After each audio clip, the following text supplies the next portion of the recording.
Chapter 38. Lyle Gibbons set up the poker table in the empty repair bay. Jose had Lisa's baby in the other one, finishing her tune-up.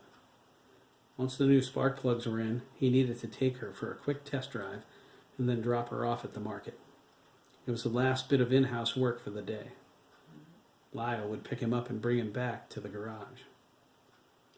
"You've taken enough of my money, Art," Lyle said, unfolding the chairs and arranging them around the table. "Tonight, I'm taking it back." "You say that every week," Hiram said. Arthur continued filing his manicured nails. He blew on them. "I'll be happy to lighten your wallet some more, Lyle," he said. He looked over his glasses.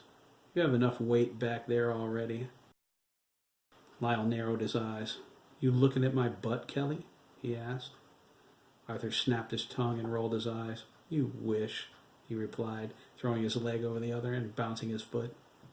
"Seriously, I don't," Lyle scoffed. Hiram opened his mouth to insert a comment, but froze. He felt a familiar sensation, like fingers reaching into his brain. He exited the garage and went around the side near Arthur's car. His heartbeat quickened. He thought, "It's her. I hope it's good news." "Hello?" he whispered.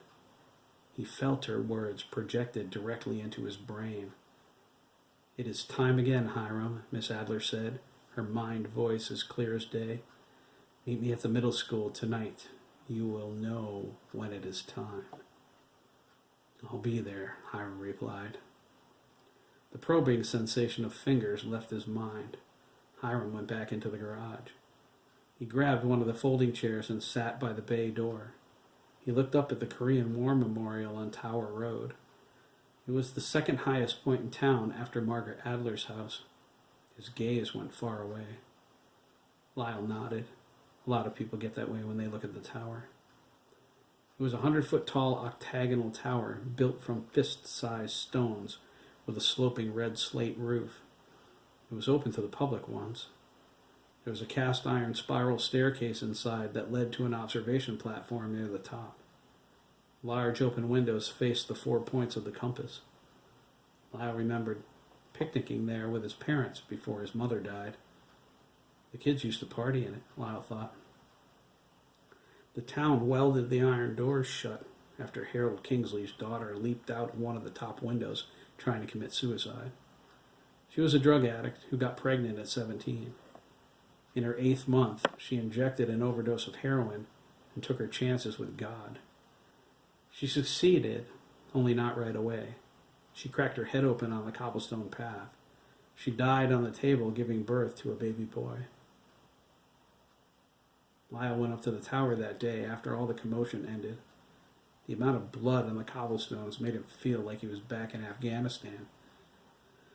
No one knew what happened to the baby, but there was a rumor he lived somewhere in California with his father, Lonnie Macarello. Harold hated Ronnie. He stole Mark from the hospital and disappeared with him before they could get custody. He blamed Lonnie for his daughter's death. Lyle thought, "I'll have to ask him about the boy sometime. He'd be around Ricardo's age." Harold was the second shift supervisor at the battery mill. He came in to fill his car up every Friday like clockwork. There was a small refrigerator beneath a shelf of brand new air filters. Lyle looked inside it and saw that Arthur's cognac was nearly empty. "You're almost out of booze, Art," he said. Not that he cared. He didn't drink. "Oh, I knew I forgot something," Arthur whined. Hiram said, "Don't worry about it. I'll get your liquor." He seemed a million miles away. "Ask Donnie to put it on my tab," Arthur said. Hiram rose to go to his pickup truck. Arthur added, "I won't have any spare cash until after tonight's game." "That's what you think, swishbait," Lyle said. Hiram couldn't hear them. He felt primed for the hunt and the kill. He climbed into the cab of his white Ford F-150 pickup truck and hit the key. His mind was filled with images of dead boys dancing in his pasture. They made him long to feel their blood. It was all he could do not to drool. The need to kill was upon him. His whole body felt charged with electricity. It was murder, and Hiram knew that, but he'd done it before. His father, Caleb Milliken, was the first person Hiram dispatched to the other side. It was a most liberating experience. Hiram grew up slaughtering cows and hogs. He learned how to gut them at 10 years old. It was necessary. Death equaled life on the farm. They depended on death for sustenance. It was the only pleasurable part of farm life. Hiram didn't know if he would ever have killed a human being were it not for his father. Caleb stuck his nose in where it didn't belong. Hiram only witnessed people die before that, twice. The memory filled him with ecstasy. Hiram was 9 years old the first time he saw someone die. From age 2, Horace Milliken, his grandfather, came into Hiram's bedroom every night after his parents were asleep. He scooped Hiram into his arms and carried him across the hall to his room. Hiram spent his nights in his grandfather's bed. Horace did things to him in the dark, unspeakable things, agonizing things. If he cried, his grandfather hurt him worse. Hiram felt things he didn't understand, but he knew the crack of his grandfather's whip. The penalty for transgressions in the Milliken household was swift and merciless. Horace was the lord and master of his domain. Crossing him meant a trip to the woodshed. It meant bleeding. Hiram saw his father dragged out there for being a smart mouth. Caleb was an adult at that time. Hiram understood terror. He learned to hate. It was a black, evil hatred that felt best when his grandfather hurt him the worst. Hiram woke up one morning when he was 9 and found his grandfather gasping for breath. He died a few minutes later, his eyes open wide. There was such peace in his grandfather's expression. The room was filled with a sense of finality. Hiram lay there until noon, staring into his grandfather's sightless eyes. He touched his cold skin and listened to the silence in his chest. He put on his bedclothes and summoned his parents once he was sure his grandfather was never coming back. Hiram developed a fascination with death. He imagined he was his grandfather, hurting other boys the same way Horace hurt him. The thought thrilled him, but death fascinated him even more. Killing things was easy. Hiram did it whenever he had the opportunity. It didn't matter what it was. The killing itself held the thrill. He beat squirrels and woodchucks with a board and mutilated them with his pocket knife, dissecting them with a pathologist's care. He was fascinated by their inner workings. He put fish on land and watched their bodies flop and thrash. He tortured rabbits and cats. No dog was safe if it wandered onto their property. Then something happened that opened a door in Hiram's mind. Time stood still as God showed him the other side of his face. Evil, it seemed, was rooted in the fabric of everything good, like cancer. Hiram's mother, Tanya, was milking a sick and particularly stubborn cow by hand one evening when he was 12. The uncooperative beast lifted its hind leg and kicked her, knocking her down. The cow bucked and stepped on Tanya's head with a sickening crunch. The impact caved in the front of her skull, killing her instantly. Hiram watched as his mother's body jerked and spasmed. He felt no sorrow, only an incredible fascination as he knelt next to her. A stream of warm blood passed over his trembling hands. His father found him there an hour later. Caleb thought Hiram was in shock as he dragged him away, kicking and screaming. He thought Hiram was wailing for the loss of his mother, but it was because he wasn't finished playing with her corpse yet. Hiram handled school and the daily work on the farm alone by age 18. His father had been useless since Tanya died. He ambled around the farm, his eyes cloaked in despair. Hiram insisted his father allow him to hire some help, a boy, someone local, to assist with the daily workload. Caleb agreed, not caring if the farm continued or not. Nothing meant anything without his wife. Hiram put an ad in the paper. Peter Rollins responded. He was a handsome 12-year-old with dark eyes and brown hair. Hiram hired him instantly. Peter's soul belonged to the twisted teenager before the end of his first day. Hiram attacked Peter in the milking parlor after they finished the morning work. It was the first time his unspoken fantasies became a reality. He was thankful to his grandfather for showing him the way. Hiram understood now. When it was over, he threatened Peter's life if he ever said anything. He told him to be on time for work the next day, too, or he would come and find him. Peter ran away with tears streaming down his face. Hiram closed the barn door, laughing. He turned around. His shocked father was standing behind him. "What kind of monster are you?" Caleb hissed. He raised his hand to slap Hiram across the face. Hiram caught it and bent it painfully down. "Don't even think about hitting me, old man," he said, forcing his father back. "Who are you to judge me, you useless waste of a life?" Caleb struggled to get free, but he couldn't. Hiram was stronger than him. He saw something in his son's eyes as they approached the manure pit at the end of the barn. It resembled the glee he exuded whenever they worked in the butcher shack. His rage melted away. His son was about to kill him. "You need help," Caleb gasped, struggling to keep his balance. "You're sick. It isn't your fault." "On the contrary," Hiram smiled, pushing his father to the edge of the pit. "I've never felt better." "You were watching me, is that it?" He laughed. "Grandpa did the same thing to me when I was 2 years old." "Liar!" Caleb cried, glancing over his shoulder. The pit was dark and gooey. The stench was rank. "Oh no," Hiram said. "It's true. Don't tell me you and Mom never heard me screaming. All those nights, all those years. Now, when it's finally my turn, you would ruin it for me? I'm sorry, Pop. I can't let you do that." Hiram shoved his father into the pit. Caleb quickly sank beneath the liquefied manure. Each time he reached the surface, gasping for air, Hiram pushed him back under with his boot. Finally, his father floated face down on top of the reeking pool. Covering up the murder would be child's play. His father was old. His faculties were lacking. Everybody knew it. They felt sorry for Hiram and how hard he had to work. He would have no problem convincing the police this was a horrible accident. Hiram felt a strange sensation, like fingers probing inside his skull. A female voice invaded his mind. "A splendid plan, Hiram." Hiram spun around, panicked. Margaret Adler stood in the doorway. He recognized her. Colonel Adler adopted her and brought her home from Germany after the war.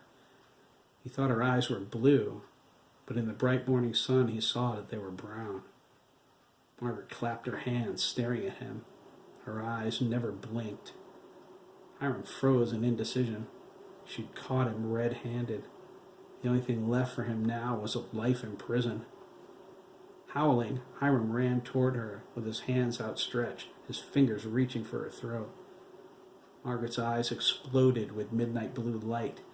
She waved her hand. Hiram froze at attention, spun around, and slammed face first onto the floor. He strained to get up, but it was no use. He felt like he was encased in a block of concrete. "You're from hell," Hiram cried. Margaret laughed, her eyes glowing brightly. "No, Hiram," she thought, whispered, kneeling next to him. "This world is hell. I am your angel of mercy." "What do you want?" Hiram whined.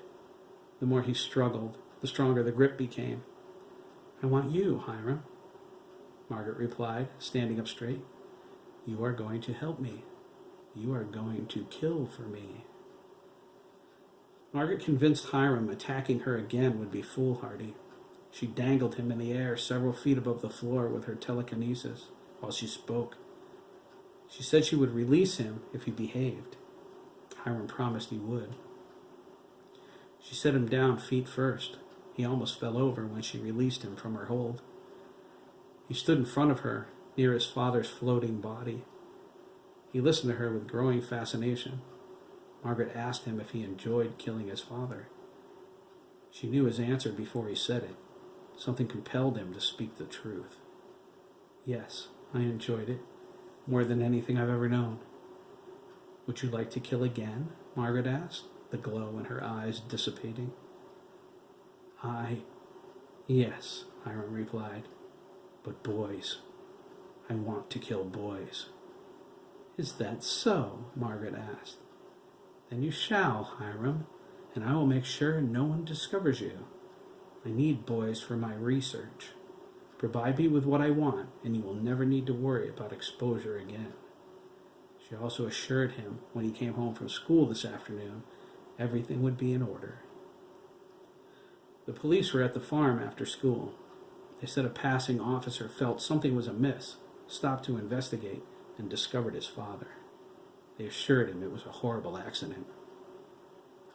Hiram pretended to cry, but inside his head he heard Margaret's laughter echoing. Hiram killed for her after that.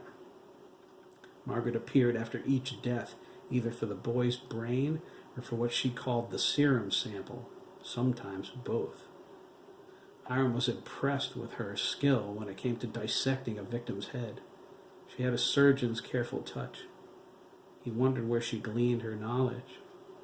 He knew she studied in college, but this was beyond classwork. Eventually, she told him.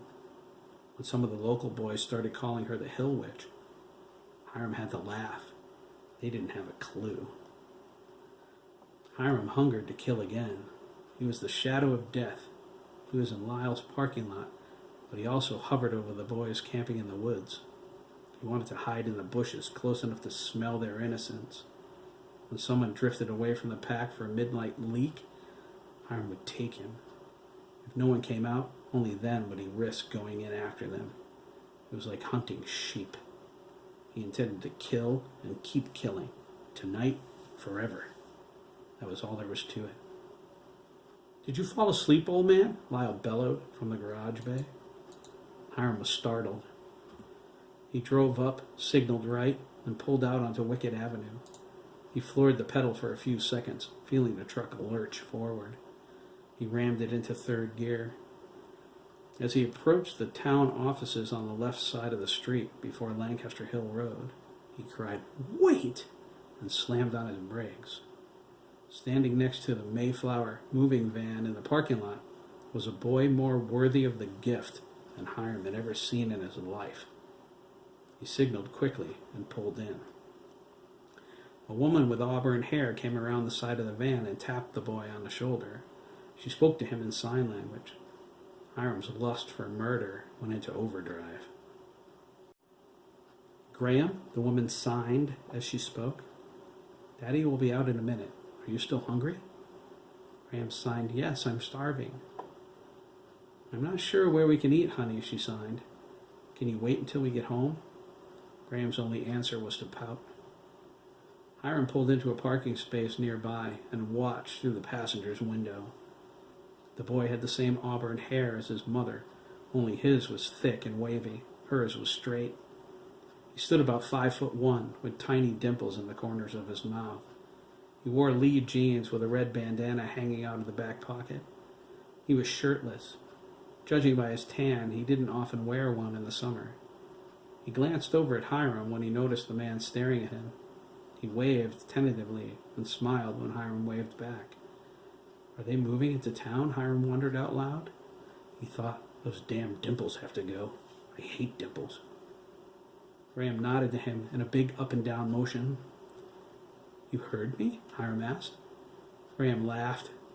His voice was sweet, but off-key. His soft brown eyes shined. My son's adept at reading lips, the woman replied, turning around and smiling. She signed to Graham, asking him what the man said. Graham told her. I see, she nodded. She walked over to the pickup and stuck her hand in. Graham followed her. I'm Constance Shooter, she said. Hiram shook her hand. To answer your question, we're moving in today. Well, Hiram exclaimed, turning her hand and kissing it. Welcome to Lancaster, my dear. I'm Hiram Milliken. I own the farm on the other side of town. Nice to meet you, Mr. Milliken. Hiram, please.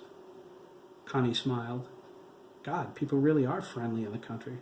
I guess Calvin was telling me the truth. This is my youngest son, Graham. Nice to meet you, Graham, Hiram said, speaking very slowly. Graham shook his head. He signed something to his mother. She nodded. Graham says you don't have to speak so slowly. He can read your lips just fine. Amazing, Hiram said. Has he been deaf all of his life? Since I was born, Graham replied. He spoke. His voice was similarly off-key as when he laughed, but easily understandable. Good Lord, Hiram gasped. That's incredible. Graham's worked hard on his speech, Connie smiled, patting him on the head. We're hoping he gets better at it now that he's here. Oh, will he be going to the deaf school? In West Hartford? The American School for the Deaf? She shook her head. Not right away. Maybe not at all. There's a woman here in town, Susan Sturgis. She teaches special education, Hiram nodded. She's a good lady. Connie said, I agree. She's going to tutor Graham in the high school a few days a week. He wants to give public school a shot now that he reads lips so well. The middle school doesn't have the facilities, but the high school does. We've made special arrangements. That might be tough, Hiram remarked, forcing his eyes to look at Connie and not her son. I can handle it, Graham signed. Connie translated. I'm sure you can, Hiram said. He reached over and patted Graham on the head. His hair felt like silk. If you ever want a job, you come and see me. Graham's eyes lit up. I can work in Connecticut, he signed. I'm not sure, Connie shrugged. How old do you have to be to work on a farm? 14, Hiram replied, discreetly crossing his fingers. Sorry, buddy, Connie said, signing to Graham. You'll have to wait until January. Graham's expression of disappointment was nothing compared to Hiram's. I take it you're not from Connecticut? Hiram asked, painting a smile on his face. Should I offer to pay him under the table? I did for Dabney. Graham winked at him and pointed toward a boy sitting on the curb smoking a cigarette. His brother, since they bore a resemblance in the face. He had to be in high school, though. His hair was dirty blonde and disheveled. Hiram watched Graham walk over and try to grab the smoke from him. Get away, you pain in my life, the older boy snapped. Coco, Connie exclaimed. Give it a rest, huh? Then tell dead ears to go away. She sighed. Teenagers. No, Hiram, we're from Worcester. We just bought a house down here on Mary Circle. Mary Circle, Hiram asked. One of my best employees lives there, Todd O'Connor. He looks like he's about your older son's age. Coco's 16, going on 10. Todd's almost 17, Hiram said. He held his chin and examined Coco carefully. Emotional trouble, family trouble, obviously a hard case. He noted the sadness reflected in his soft brown eyes. They were his mother's eyes, just like Graham's. He had to search for that sadness, but he found it behind his arrogant bravado. That's a boy who needs some Kool-Aid and a friend. Hiram smiled. Your older son could certainly work. It's all we could do to get him to go to school, Connie sighed. She nodded, trying to be cordial. I'm afraid a job right now is the last thing Coco needs. Thinking about the problems they had with their older son made her stomach churn. My husband's a homicide detective at Troop C in Tolland, she said, changing the subject. He just transferred here from Troop D in Danielson. Oh my God, Hiram thought with sudden rage. It figures. Isn't that nice? He asked, his smile more like a grimace. Well, I have to go now, but please, call me if you need anything. I'm in the book. I don't have a cell phone. I could never get the knack of them. He thought, having GPS follow me everywhere is a non-starter anyway. That's the main reason I don't own a new truck. He added, tell Coco to call me when he's ready. Graham can call me in January. I'm sure he will, Connie nodded. New Year's Day. He'll be 14 on the holiday. I grew up in Dudley. There are a lot of farms up there. My father's a retired sheriff, though, not a farmer. But I milked a few cows in my time. I bet Graham could do it. Would you like to meet my husband? He's inside the clerk's office applying for a building permit. He wants to enlarge the garage. There's only room for one car right now. We have 2. I wish I had time, Hiram frowned, glancing at his watch. Another day, perhaps? I'll look forward to it. Hiram told her to call him as soon as their phone was on. Connie pulled a pen out of her purse. She wrote her cell number down along with her home phone since it was already on. Hiram promised to call her soon. He suggested she take Graham to Mike's Market if he was hungry. You can get grinders at the deli counter. She waved to Graham. He jogged over, bored with his brother and his stupid cigarette. If he wanted to smoke and die of lung cancer, let him. It wasn't the worst thing Coco smoked anyway. Graham came up to his mother. She told him what Hiram said about the grinders. His eyes grew wide with surprise. He jumped up on the truck, planted a light kiss on Hiram's cheek, and ran away laughing. Hiram's face felt like it was on fire. "Graham, Romeo, shoot her," Connie cried. But he just laughed, dodging her grasp, and she reached for him. "Oh, Hiram, I'm sorry. It's just, well, Graham's very affectionate." "Think nothing of it," Hiram replied. He smiled so wide he thought his face was going to crack. "He's a sweet kid."